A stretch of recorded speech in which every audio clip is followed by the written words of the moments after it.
Hello students, तो ये हमारे सिमिलैरिटी का नेक्स्ट लेक्चर है, 6th लेक्चर। और इसमें बीपीटी और बीपीटी से और क्या क्या रिजल्ट्स आते हैं, एप्लीकेशन ऑफ बीपीटी कह सकते हैं, वो हम लोग कवर करेंगे। ठीक है, तो देखो जो कन्वर्स ऑफ बीपीटी है, देखो किसी भी चीज के कन्वर्स का मतलब क्या होता है। कन्वर्स का मतलब उल्टा। जैसे अगर किसी ने कहा कि अगर तुम ऐसा करोगे तो हम ऐसा करेंगे, तो अगर वो रिटर्न में बोले कि अगर तुमने ऐसा किया तो उसी का उल्टा। जैसे अगर पाइथागोरस थ्योरम की बात करें तो पाइथागोरस थ्योरम क्या कहती है कि अगर एक ट्रायंगल राइट एंगल ट्रायंगल है, मतलब अगर उसका एक एंगल 90 है, तो 90 के सामने वाली साइड जिसको हाइपोटेन्यूज बोलते हैं, उसका स्क्वायर जो होगा वो बाकी दोनों साइड के स्क्वायर के सम के बराबर होगा, कहती पाइथागोरस थ्योरम ये। अब कन्वर्स क्या कहेगा? कन्वर्स ये कहेगा कि अगर हमारे पास ऐसा एक ट्रायंगल है जिसमें किसी एक साइड का स्क्वायर बाकी दोनों साइड के स्क्वायर के सम के बराबर है, तो उस ट्रायंगल का एक एंगल 90 डिग्री होगा, वो एक राइट एंगल ट्रायंगल होगा। मतलब किसी भी चीज का उल्टा बोलना। ठीक है, तो बीपीटी का कन्वर्स जो होगा वो बीपीटी का उल्टा रिजल्ट होगा। अब बीपीटी का क्या रिजल्ट था? बीपीटी ये था कि अगर एक ट्रायंगल है और उसमें हमने किसी साइड के पैरेलल एक लाइन बना दी, तो लाइन बनाने के बाद रेशियो सेम आ जाता था। किसका? जो पार्टीशन होता था दोनों साइड का। ठीक है, तो कन्वर्स क्या कहेगा? जैसे अगर हम डायग्रामेटिकली समझे इस बात को, तो जैसे अगर हमारे पास ये एक ट्रायंगल है एबीसी, ठीक, अगर हमने इसमें एक ये लाइन बना दी, अच्छा हमने ये नहीं बोला कि पैरेलल बनाया, हमने बस एक लाइन बना दी, और वो लाइन जो है उस लाइन ने ए बी को कट किया, थोड़ी लाइन तिरछी हो गई, इसको दोबारा से बना देते हैं।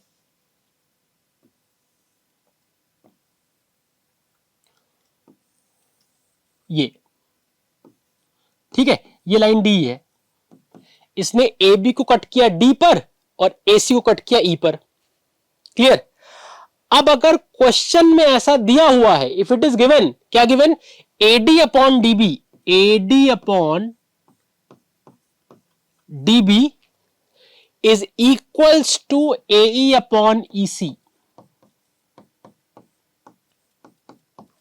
अगर ये रिजल्ट गिवन है, अगर ये दे रखा है, क्या दे रखा है कि AD upon DB, AD upon बचा हुआ डीबी इक्वल्स टू किसके है? एई अपॉन ईसी के, देन इसको देखकर, इस रिजल्ट को देखकर हम ये कंक्लूड कर सकते हैं कि इस डायग्राम में ये वाली लाइन इसके पैरेलल है। इसका मतलब DE is parallel to BC, इसका रिजल्ट आएगा ये।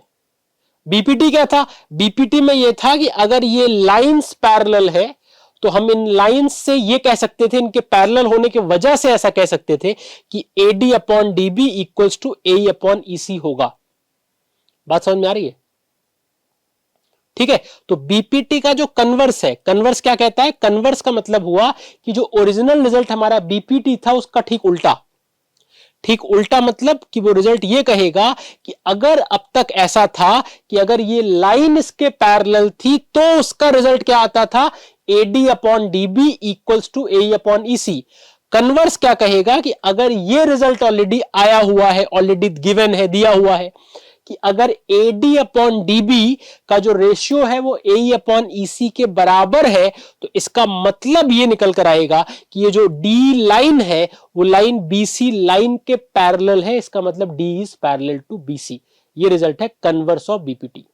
मतलब जो पहले गिवन था वो अब रिजल्ट आ रहा है, और जो पहले रिजल्ट आ रहा था वो अब गिवन है। ये मतलब होता है किसी भी थ्योरम का, किसी भी रिजल्ट के कन्वर्स का, कि जो गिवन होता है वो आता है थ्योरम का रिजल्ट, और जो रिजल्ट पहले था वो अब गिवन हो जाता है। क्लियर? बात समझ में आ गई? इसमें एक चीज केयरफुल लेना कि कई बार बच्चे कन्वर्स अप्लाई करते हैं और लिख देते हैं बाय बीपीटी। तो ये ध्यान रखना, अगर तुम कन्वर्स अप्लाई कर रहे हो तो वहां पे स्टेटमेंट लिखेंगे by using converse of BPT. अगर तुमने लिख दिया वहां बाय बीपीटी तो वहां पे मार्क्स तुम्हारे पूरे नहीं, लेकिन थोड़े मार्क्स तो कटेंगे। क्लियर? अब क्वेश्चंस पे आते हैं जो कि इस पे बेस्ड है। मतलब कंबाइन होके बीपीटी तो लगता ही रहेगा, साथ में कन्वर्स भी लगेगा। ठीक, तो जैसे हाँ, अब बात आती है कि बीपीटी पे क्या प्रूविंग के क्वेश्चन आते हैं। तो बिल्कुल आते हैं। देखो बीपीटी पे बेस्ड प्रूविंग के क्वेश्चन आते हैं और इनफैक्ट बहुत इजी क्वेश्चंस होते हैं इसके प्रूविंग के। कैसे? जो प्रूविंग वाले क्वेश्चन होते हैं उन सब में बस एक ही कॉन्सेप्ट होता है। क्या होता है कि वहां पर एक से ज्यादा पेयर ऑफ पैरेलल लाइंस होती है, एक से ज्यादा पेयर ऑफ ट्रायंगल्स होते हैं। हम लोग पहले एक ट्रायंगल चूज करते हैं, उसमें पैरेलल लाइन देखते हैं और फिर बीपीटी लगा देते हैं, एक इक्वेशन बन जाती है। फिर हम लोग दूसरा ट्रायंगल देखते हैं, उसमें एक पेयर ऑफ पैरेलल लाइन देखते हैं, बीपीटी लगा देते हैं, सेकंड इक्वेशन बन जाती है। फिर जब तुम ध्यान से उन दोनों इक्वेशन को देखोगे तो तुरंत एक चीज नोटिस करोगे कि फर्स्ट जो इक्वेशन बनी है और जो सेकंड इक्वेशन बनी है, दोनों ही इक्वेशन में एक साइड कॉमन है, एक साइड सेम है। मतलब कुछ ऐसा कि जैसे अगर एक जगह आया है a इक्वल्स टू बी, ये हमारी फर्स्ट इक्वेशन है, और मान लेते हैं दूसरे जगह आया है b इक्वल्स टू a, तो ये क्या है? ये हमारी सेकंड इक्वेशन है। ठीक, अब ये बताओ, सॉरी उल्टा लिख दिया मैंने, b इक्वल्स टू a लिख दिया, b इक्वल्स टू c। ठीक, अब ये बताओ a इक्वल्स टू b और फिर b इक्वल्स टू c, मतलब a b के बराबर है और फिर b जो है वो c के बराबर है। तो इसका मतलब इनडायरेक्टली ये नहीं हो गया कि ये और ये बराबर हो गए, मतलब a इक्वल्स टू c हो गया, होगा? ऐसे क्वेश्चंस आते हैं। मतलब कि वहां पर सबसे पहली चीज, ट्रायंगल एक से ज्यादा होंगे, पैरेलल लाइन का पेयर एक से ज्यादा होगा, तो हम लोग पहले एक ट्रायंगल चूज करेंगे, वहां एक pair of parallel line choose करेंगे, वहां पे बीपीटी लगाएंगे, पहला रिजल्ट आएगा इक्वेशन 1, स्टेटमेंट 1। ठीक, उसके बाद हमने दूसरा ट्रायंगल चूज किया। अभी जब करेंगे क्लियर, एक दो क्वेश्चन करेंगे तो क्लियर हो जाएगा क्या कह रहे हैं। ठीक है, उसके बाद हमने दूसरा ट्रायंगल चूज किया, वहां बीपीटी लगाया, सेकंड इक्वेशन आ गई। उसके बाद क्या करेंगे, जब हम ध्यान से देखेंगे दोनों इक्वेशन को, तो दोनों इक्वेशन का एक साइड सेम होगा। तो सेम होने का मतलब कि अगर ए बी के इक्वल है, बराबर है, और फिर बी सी के बराबर है, तो इसका मतलब अगर ए बी बी के बराबर है और बी बी सी के बराबर है, तो हम डायरेक्टली ये नहीं बोल देंगे ए सी के बराबर है, एंड वही हमें प्रूव करना होता होगा। क्लियर? तो अब ऐसे क्वेश्चंस देखते हैं। जैसे पहला ये क्वेश्चन है, क्या कह रहा है? देखो क्वेश्चन कह रहा है in the given figure D is parallel to O Q. तो यहां पर एक फिगर है, उस डायग्राम में जो डी लाइन है वो ओ क्यू के पैरेलल है। मतलब देखो डी ये है, ये ओ क्यू के पैरेलल है, पहली चीज ये दी है। ठीक, अब यहां से मैंने कहा ना पैरेलल लाइन की एक से ज्यादा पेयर होगी, एक से ज्यादा ट्रायंगल होंगे, जैसे इस फिगर में तुम्हें एक से ज्यादा ट्रायंगल दिख रहे होंगे साफ साफ। ठीक है, उसके बाद क्या करें, आगे देखें तो उसने बोला है DF is parallel to O R. अच्छा, ओ आर ये है हमारा और डीएफ ये है, तो ओ आर जो है वो डीएफ के पैरेलल है। ठीक है, तो DF parallel to O R, ये भी दे रखा है। क्लियर? तो अब हम लोग क्या करेंगे, सबसे पहले हम लोग, जैसा मैंने कहा था स्टार्टिंग में बताया था कि अगर एक डायग्राम में एक से ज्यादा ट्रायंगल है तो स्टार्ट करने से पहले ट्रायंगल का नाम, फिर कौन सी लाइन पैरेलल दिख गई, पेयर कौन सा, पैरेलल लाइंस का नाम, और फिर उससे रिजल्ट क्या आया बाय बीपीटी, और फिर आंसर। ठीक है, तो यहां पे सबसे पहले अगर देखोगे तो ट्रायंगल दिख रहा है पीओ क्यू, है ट्रायंगल पीओ क्यू। तो सबसे पहले हम लोग क्या लिखेंगे, सबसे पहले लिखेंगे इन ट्रायंगल पीओ क्यू, होगा? तो पीओ क्यू ट्रायंगल ले लिया। फिर हम ये देखेंगे कि इस ट्रायंगल में कौन सी लाइन किसके पैरेलल है। तो in triangle PO Q since DE is parallel to QO therefore by BPT.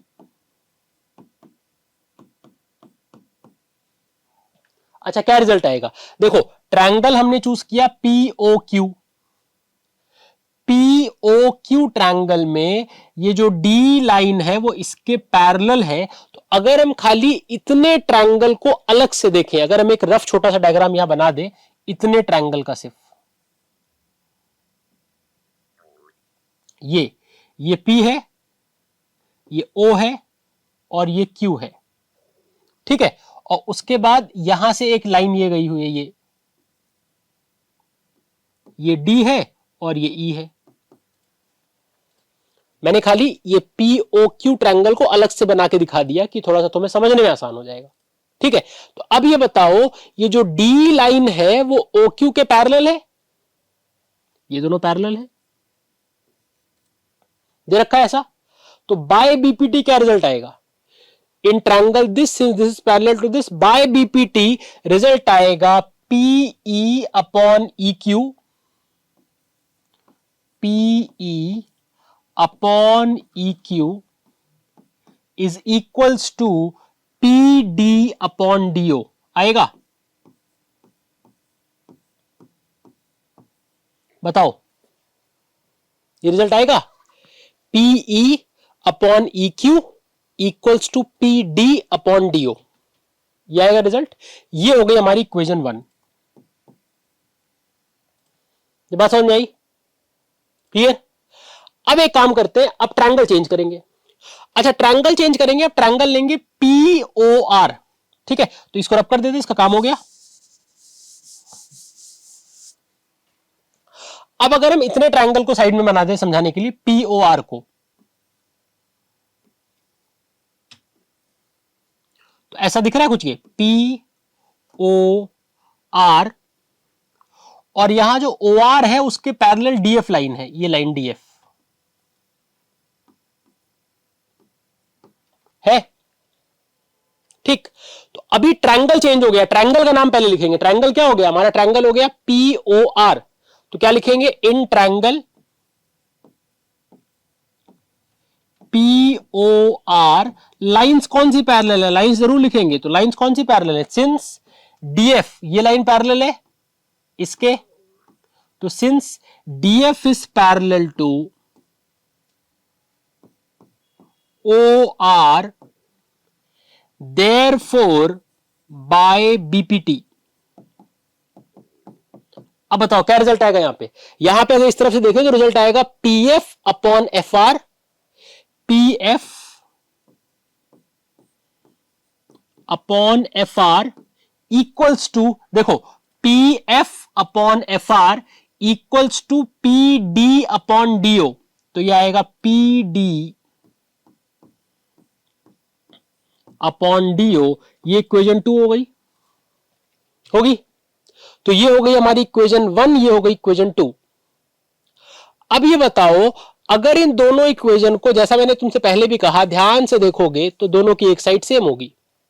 देख लो, ये जो इक्वेशन 1 है उसके इस तरफ क्या लिखा है? PD अपॉन DO, और इक्वेशन 2 में भी इस तरफ क्या लिखा है? PD upon DO।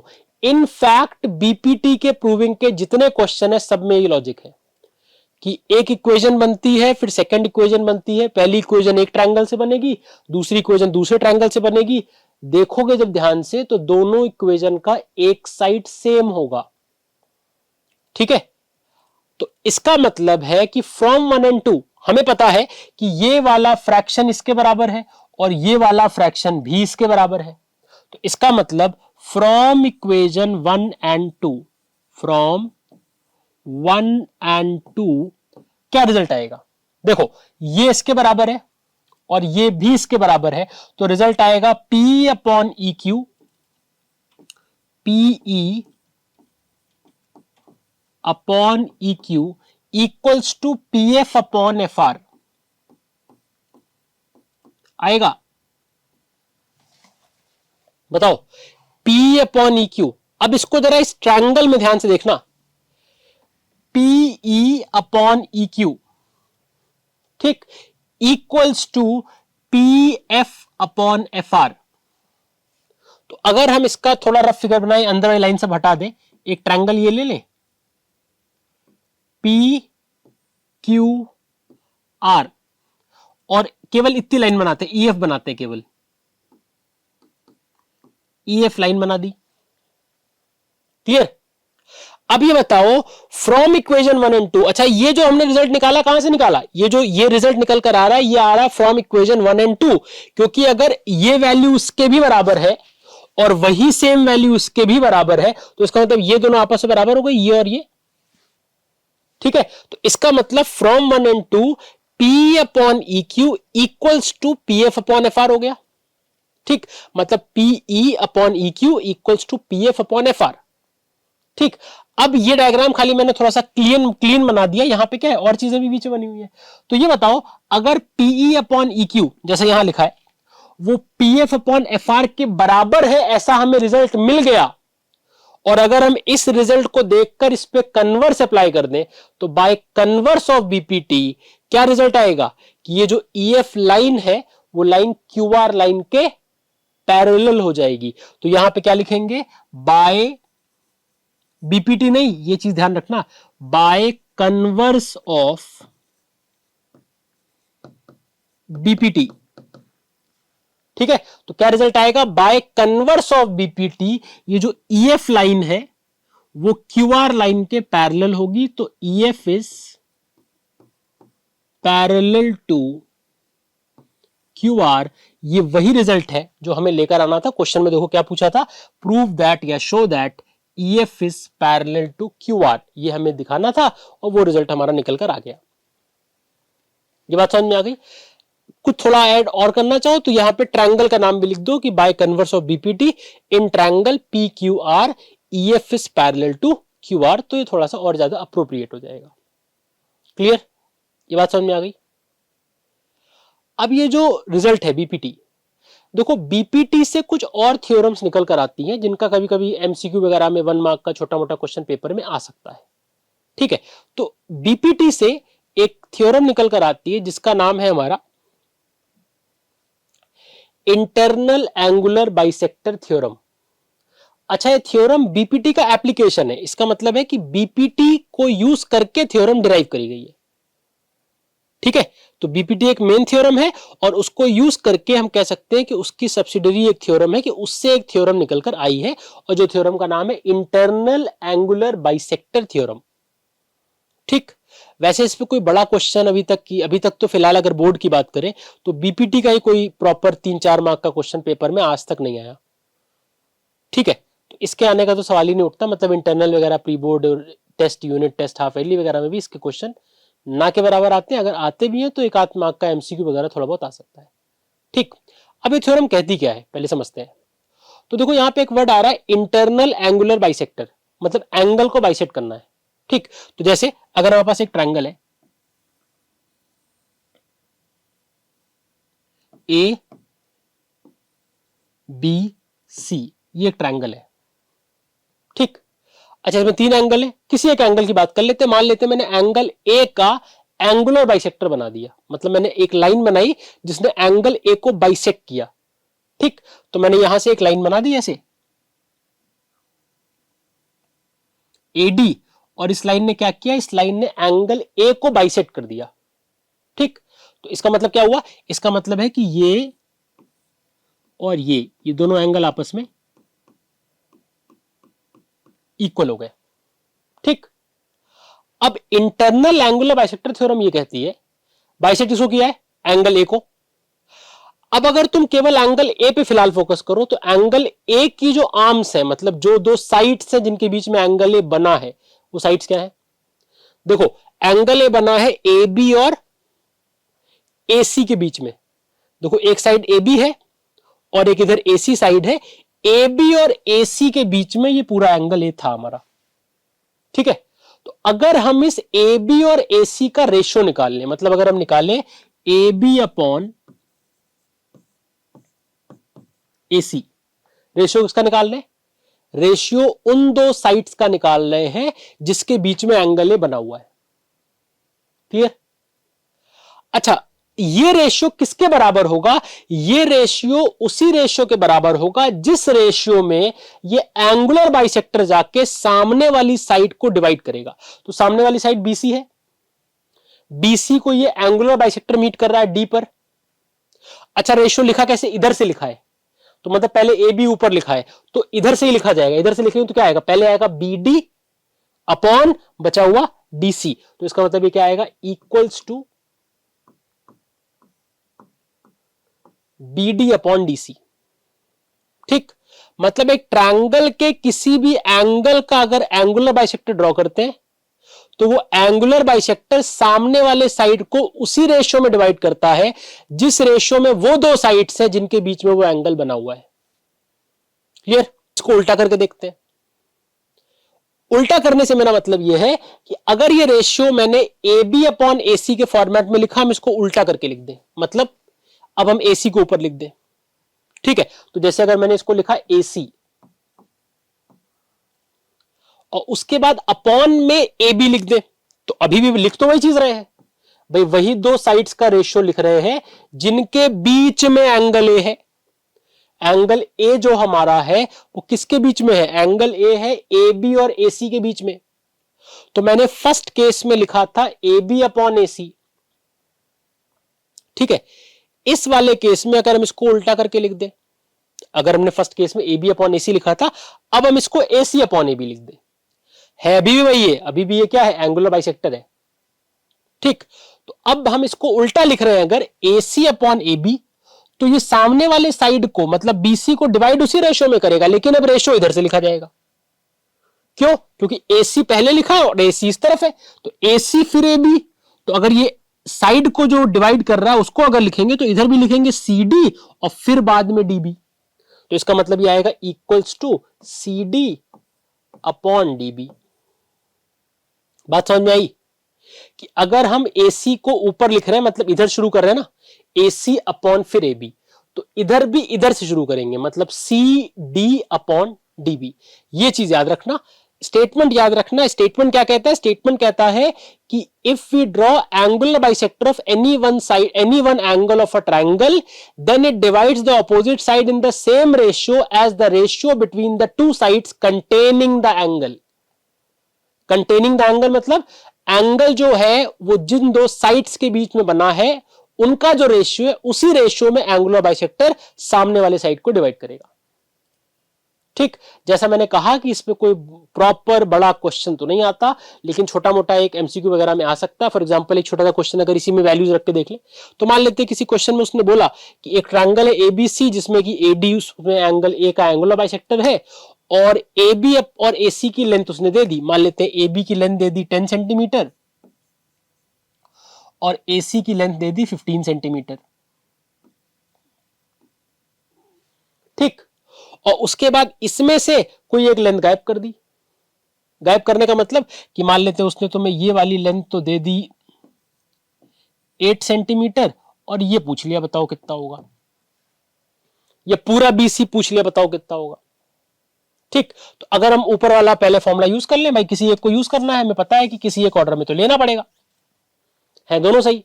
तो अगर हम ऊपर वाला यूज कर लें तो मतलब इधर से लिखा A B upon A C equals to B D upon D C. अगर इसे वैल्यू डाल दें, और हमसे क्वेश्चन में क्या पूछा है, मान लेते पूरा बीसी पूछा है, ये पूरी लेंथ पूछा है बीसी। ठीक, तो ए बी कितना है 10, यहां रख दो, 10 अपॉन ए सी कितना है 15, तो यहां 15 रख दो, इक्वल्स टू, इसके बाद बी डी 8 दिया है, डीसी नहीं पता, तो इसका मतलब बी डी को 8 रख दो, डीसी नहीं पता। इसको सॉल्व कर ले, सॉल्व करेंगे कितना आएगा, 5 से कट जाएगा, 5 इंटू 2 5 इंटू 3, 2 से कट के कितना आ जाएगा 4, 3 ऊपर जाएगा, 3 इंटू 4 हो जाएगा 12 और डीसी इंटू 1 हो जाएगा डीसी, तो यहां से डीसी की वैल्यू आ गई 12। अब अगर यूनिट दी है सेंटीमीटर या मीटर कुछ भी दिया है, यूनिट दी होगी तो हम भी यूनिट लगाएंगे, यूनिट नहीं दी होगी तो ये नहीं सोचेंगे बेचारा एग्जामिनर भूल गया, लाओ अपने आप लगा देते हैं। यूनिट अगर नहीं दी होगी तो हम भी नहीं लगाएंगे। अगर वो बोलेगा कि हमारा ये ए बी 10 है और ये 15 है, तो हम भी बोलेंगे हमारा आंसर 12 है। ठीक है, तो ध्यान रखना जो यूनिट क्वेश्चन में दी है, अगर दी है तो यूनिट लगाएंगे। तो यहां पे सेंटीमीटर दे रखा है तो डीसी आएगा 12 सेंटीमीटर। हमसे क्या पूछा, हमसे डीसी तो पूछा नहीं है, हमसे जो लेंथ पूछा है पूरा पूछा है ये, तो इसका मतलब ये हो गया 12, ये 8 दिया है तो 8 प्लस 12 ऐड होकर कितना आ जाएगा, ये आ जाएगा 20 सेंटीमीटर। ठीक है, तो ये हमारी उस पर बेस्ड एक थ्योरम थी, इंटरनल एंगुलर बाइसेक्टर थ्योरम। अब हमारा एक टॉपिक इसमें बचता है जिस टॉपिक का नाम है मैप्स एंड मॉडल, उसको हम लोग नेक्स्ट लेक्चर में कंटिन्यू करेंगे। उसके बाद जो टॉपिक्स अभी तक हो गए हैं उस पर बेस्ड कुछ क्वेश्चंस और कुछ थोड़े से ट्रिकी टाइप के क्वेश्चंस आते हैं पेपर में, जिसमें कि थोड़ा out of the box type सोचना होता है या कुछ डिफरेंट लॉजिक लगाना होता है, उस टाइप के कुछ और क्वेश्चंस, एमसीक्यू भी थोड़े बहुत, क्योंकि एमसीक्यू उसके बड़े अच्छे आ सकते हैं सिमिलरिटी में। ये सब बाकी हम लोग आगे कमिंग लेक्चर में कवर करेंगे। Thank you.